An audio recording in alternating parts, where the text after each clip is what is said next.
So I wanted to make a video off of this camera for a long time. I've had this camera since Christmas. I love this camera. Right now, I'm not actually just recording straight off of it.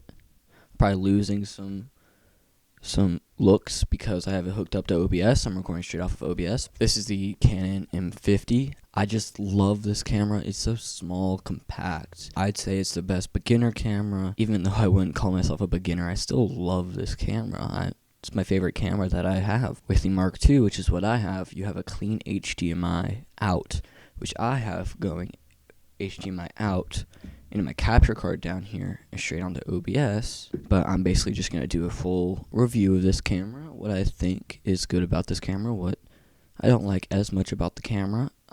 Let's get to it. Now, before I had this camera, I would record every single video on my channel straight off of this thing, which is kind of hard to put up. With this camera, wasn't autofocused. It didn't have the mic jack. It has a mic jack, it's XLR, so I had to have all the adapters put in place. And the overall look of it isn't as clean as what is coming out of this camera right here. So I'm outside. I'm gonna be testing the resolution and frame rate.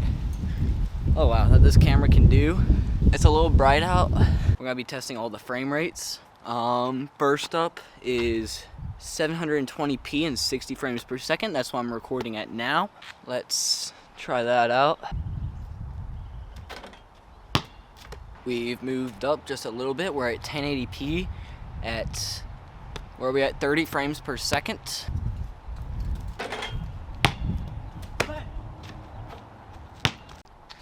Okay, we are at 1080p. This one would be 30 frames per second. There's a cloud over us. Hopefully it doesn't change and make my exposure be too bright.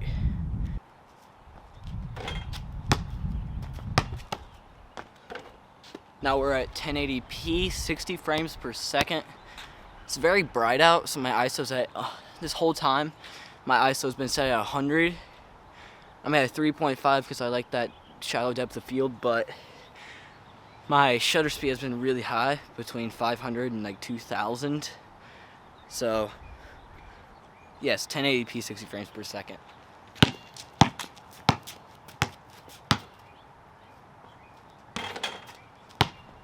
Alright, this is the last resolution, 4K 24. As you can tell, like, I'm as wide as this lens goes. It crops in a lot with 4K and the autofocus is horrible. It like stops working. Like,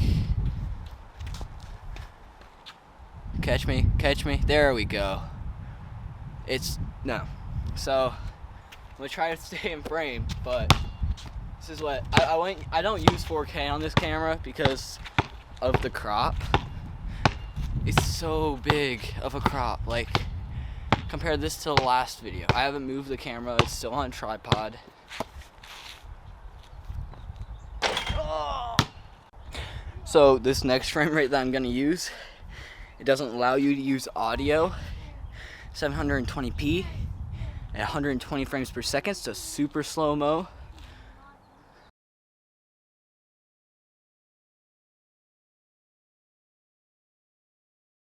This whole time I've been filming with still am, Rode VideoMic Go on top of the camera. Actually, let me take it down to show you.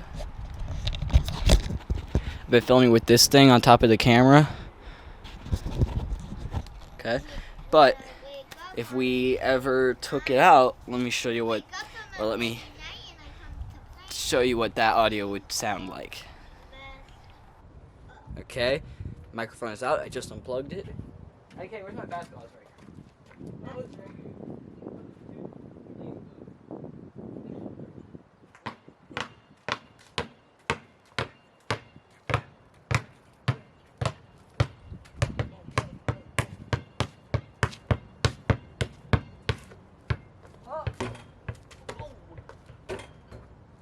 For this camera, I would say that the Rode VideoMic Go would be the best microphone for this camera because it's a small compact microphone for a small camera. The microphone's like 80 bucks, I think. The camera, I'll look that up. I'll put the price right here. You also get it with the kit lens that I have on here, right here. And you can also get a zoom lens for the camera for this much, and it comes with the body. I can't stop. Before I wrap up this video, I just want to state a few things that I see with this camera that I love. Not really gonna go very deep in this video with settings and the menu, maybe in some other video, but with this camera, when I buy cameras, the things that I'm looking for are a not so high price for a camera, the flip screen, the autofocus, the interchangeable lenses, the mic jack. That's it. And this fits all of that. There's nothing really bad with this camera. The one thing I would say with this camera that I do not like is how right here the mic jack is. You can't see it, but when I turn the screen, the mic jack interferes with, so like mic jack, screen. I can't turn the screen because the mic is right there, which doesn't really help, but I can work around it. It's a great camera. I would highly recommend all of you new YouTubers, or even people who have been on YouTube for a while and who just need an upgrade for not that much of a price, I would probably get this. Yeah, that's all I really have to say. Go ahead and subscribe, like the video, comment down below what I should do next. Yeah, see you later.